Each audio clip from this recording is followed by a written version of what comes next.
Here we are, UFC 316 fight week. This is what feels like a kickoff to an absolutely insane and stacked summer with a bunch of fun fights and a bunch of much bigger cards after the last month has been really just mediocre, even below mediocre, just average. But we're finally here at UFC 316.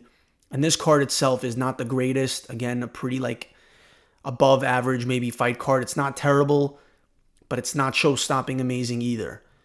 But it's headlined by Sean O Malley versus Merab Dvalishvili, the rematch, which the UFC wasted no time in doing. And yeah, there's a lot of mixed feelings about the excitement for this fight. I mean, Sean O Malley is getting an immediate rematch after losing the title to Merab back in September at UFC Noche in the one-of-a-kind card, the Sphere. It was really not such a fun, competitive, exciting fight. Sean O Malley was kind of suppressed in many ways to Merab's grappling and insane cardio game. And Merab is no stranger to just playing the safe game plan of smudging and wrestling and containing Sean O Malley on the ground, where Sean O Malley is essentially one of the most elite strikers in the UFC. And yeah, that's where we stand with this coming into this fight. In between this timeline, Merab did defend the title versus Umar Nurmagomedov back in January at UFC 311, while Sean O Malley, we have not seen him since that September card. So his first fight back since then, since losing the title, is his immediate title rematch. When guys like Bilal Muhammad and Magomed Ankalaev damn well won't get an immediate rematch for a title. So that just goes to show the favoritism that the UFC has for certain fighters. That Sean O Malley is viewed by the UFC still as this really big star. And don't get me wrong, Sean O Malley was on that trajectory. He is a personality, and he's definitely one of the more popular fighters. He's very popular in the younger fan base, especially the Nelk fan base. Sean O Malley's kind of this, represents that side of thing with the fight game, and he's definitely was on that level, but it kind of took a little bit of a step back to his hype when he, of course, lose the title to Merab. And yeah, Sean O Malley is definitely taking a newer approach to this second fight. He said he stopped smoking. He's not as active on social media. He feels like his body is back to the best it's ever felt since he beat Peter Yan, because he's been complaining of different rib issues and hip issues that he's had in the last year or so that he was dealing with in the lead up to the Merab fight. And my perspective on this fight is I don't really care that this could go either way. I'm down for Merab to win. I'm also down for Sean to win. Sean could be exciting champion again on the top of this division. He's always looking for that big knockout, that highlight reel knockout. And for Merab, he's kind of proven to be more of an entertaining fighter, despite his style that a lot of people were questioning on whether he's boring and the decisions and this and that. But Merab makes up for it with his personality. And honestly, the Umar fight showed that he could be kind of entertaining. The way he was emoting in the middle of the fight, pointing at Umar. It's just funny.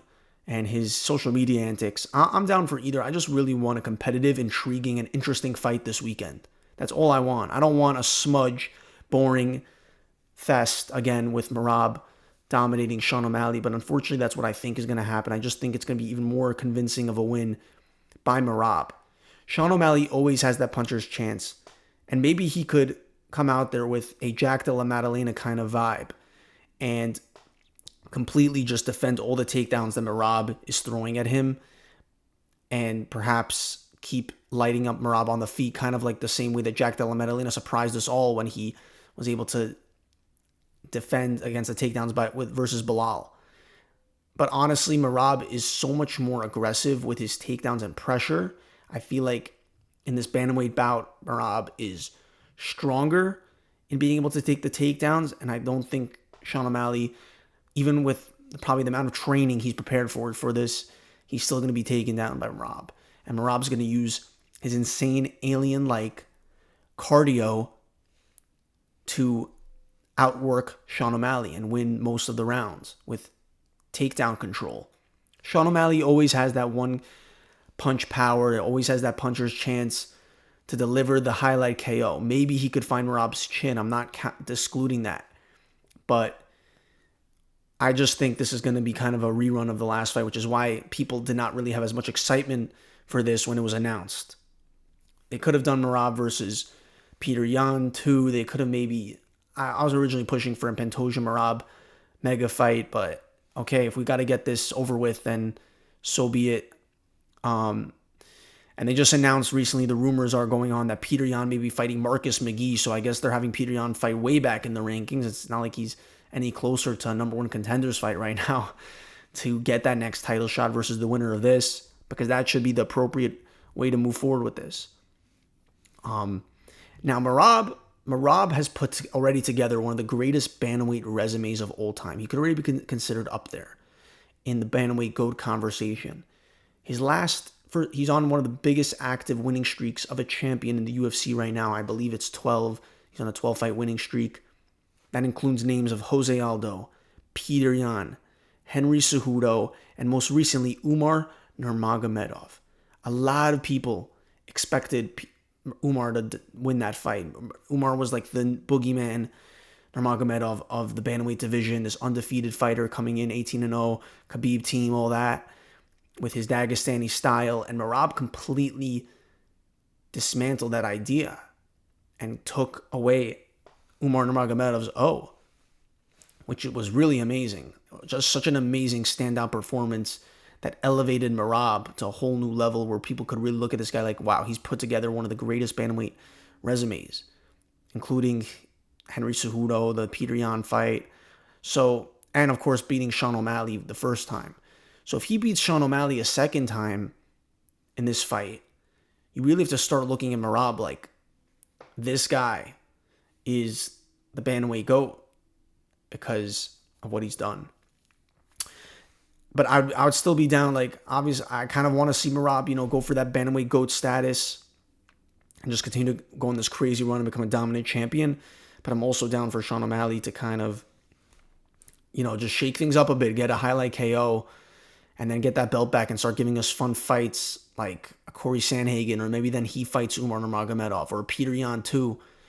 Sean O Malley could always be an entertaining, and that's why the UFC has pushed him into this position. It's a heavy push to give Sean O Malley this immediate title rematch because the UFC views of him so highly that he could be this next star. He'll definitely recapture a lot of it if he manages to win this fight.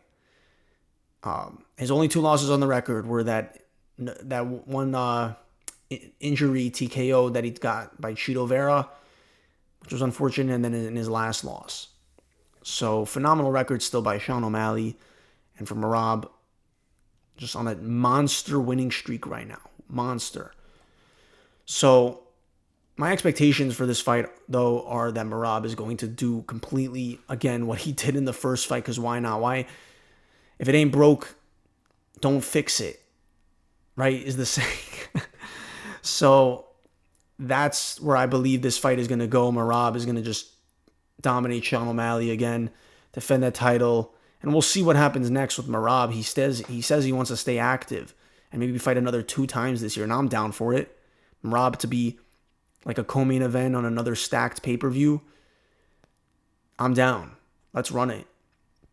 And maybe he defends versus Corey Sandhagen next. I feel like Corey Sandhagen's going to be the next guy to be pushed into the title shot once this fight is over with.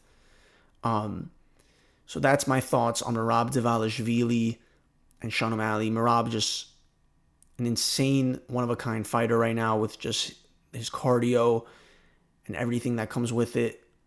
So that's my thoughts on the fight, the main event. You go on to Julianna Pena versus Kayla Harrison. A lot of animosity between these two. And Julianna Pena has been calling out Amanda Nunes again. Maybe Amanda Nunes will come back versus the winner of this. Kayla Harrison is like an Olympic gold medalist, jiu-jitsu fighter. I mean, she definitely has this kind of like wrestling base background. And she's coming to this fight now. She won, I think, in her UFC debut, which was on UFC 300. And yeah, she's calling for her shot, and I think she's going to get it. I think she's going to beat Julianna Pena. But it keeps it competitive. It keeps it interesting that they have this little back and forth, that there's a little bit of animosity. It makes the fight a little bit more interesting. when you have a women's co-main event. Most women's fights are not like that. So Julianna Pena has been talking that talk at Kayla Harrison. Oh, you're using steroids, this and that. Now Kayla Harrison's going to come back and really show Julianna Pena in the octagon and take back that belt that Julianna Pena just won off Raquel Pennington in UFC 307. And Julianna Pena, yeah, she's been a great women's fighter, bantamweight champion, reclaimed the gold. But I think it stops here, and Kayla Harrison will get the win versus Julianna Pena. So, interested to see the pre-fight press conference on next week on Thursday night before this all goes down, and the face-offs, because they're going to be holding them back. So, we're going to see with that. Kelvin Gastelum versus Joe Pyfer. This was rebooked after the cancellation at UFC Mexico.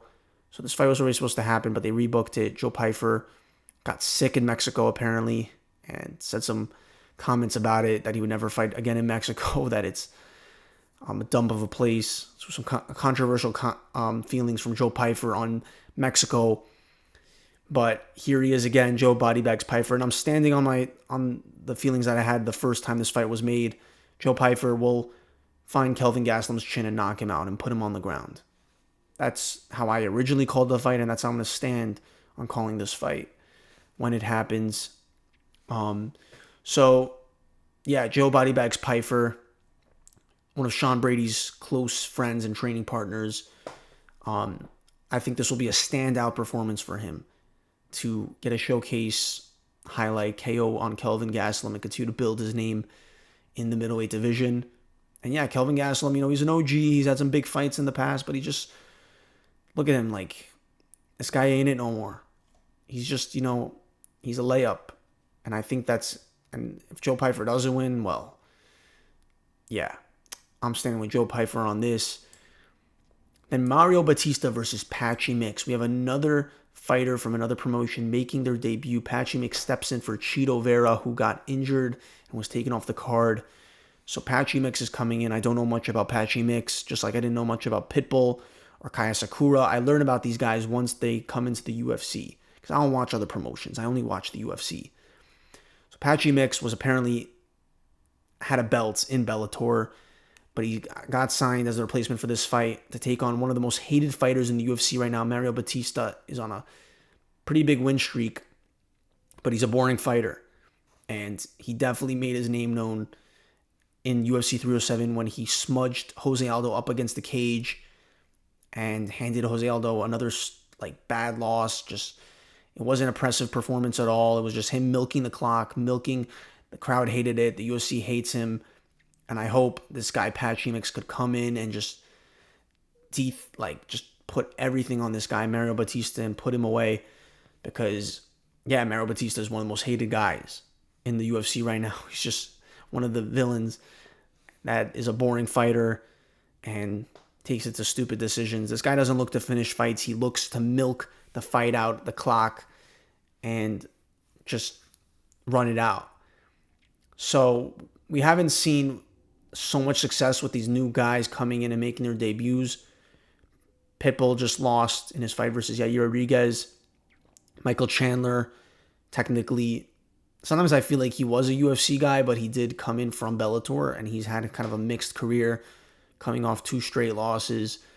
So we'll see how this goes with Patchy Mix. I'm excited to see this. This makes this card a little bit more interesting now, to have a new guy come in, and we'll see if he could be a man of the people and beat Mario Bautista.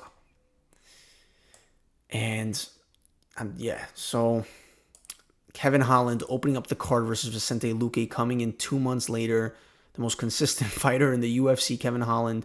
And apparently he wants to fight again in August.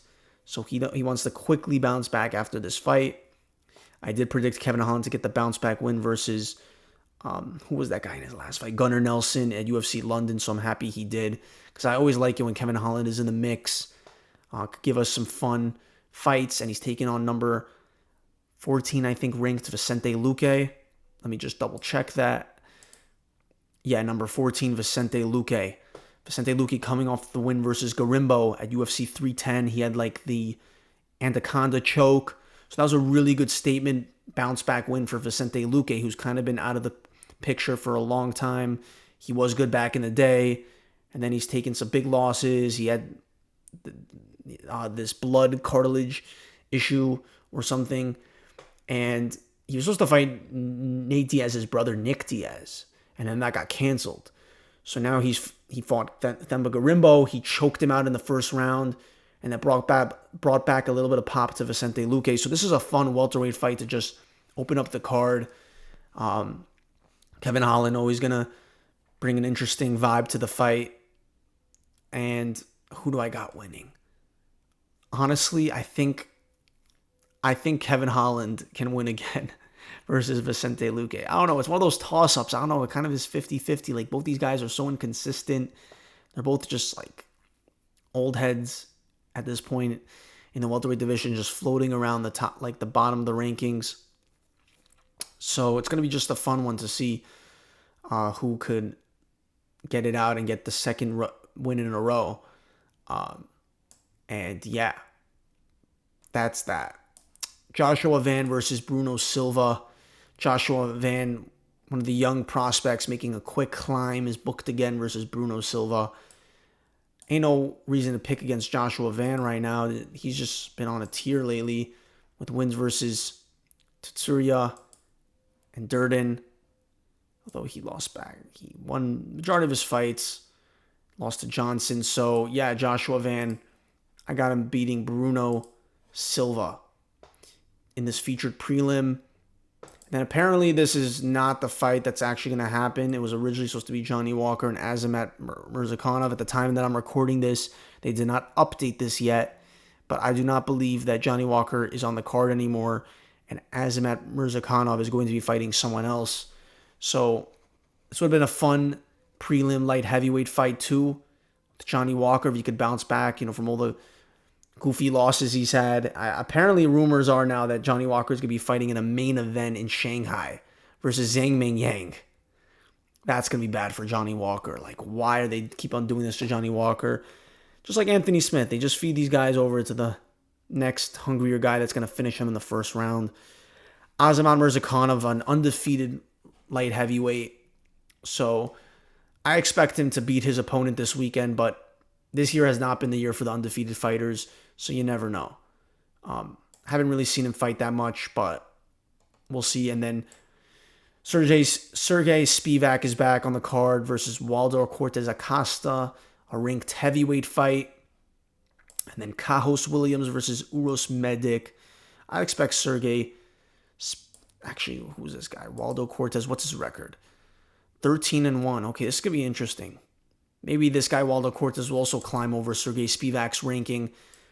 Cajos Williams, Uros Medic, and then you got a bunch of prelims. Actually, to open up the night, Quillan Salkild is a fun Australian fighter who finished Ansu Jubilee in his debut KO in the first round. He's 8-1. Also facing another 8-1 fighter in Yanal Ashmuz. So Quillan is fun, bro. It's fun to see this guy. And he has a cool vibe to him with this mullet mustache look. So we'll see. I expect him to put on another highlight performance versus Yanal Ashmuz. I really think this guy, Quillan, has that it factor in the lightweight division. He's definitely a prospect to keep your eyes out on. So that's a cool fight to open up the card. So yeah, it's a decent card again, but nothing too special. And again, at the top of this fight, we got Sean O Malley and Merab in the rematch. And we'll see how this shakes out, but I don't see it going that much different than the first fight. But Sean O Malley always has the KO chance to get it done. And maybe it could be, and I'm just hoping for an interesting competitive fight with this one. So yeah, that's UFC 316 in New Jersey this weekend. And I'll be catching you guys in the recap.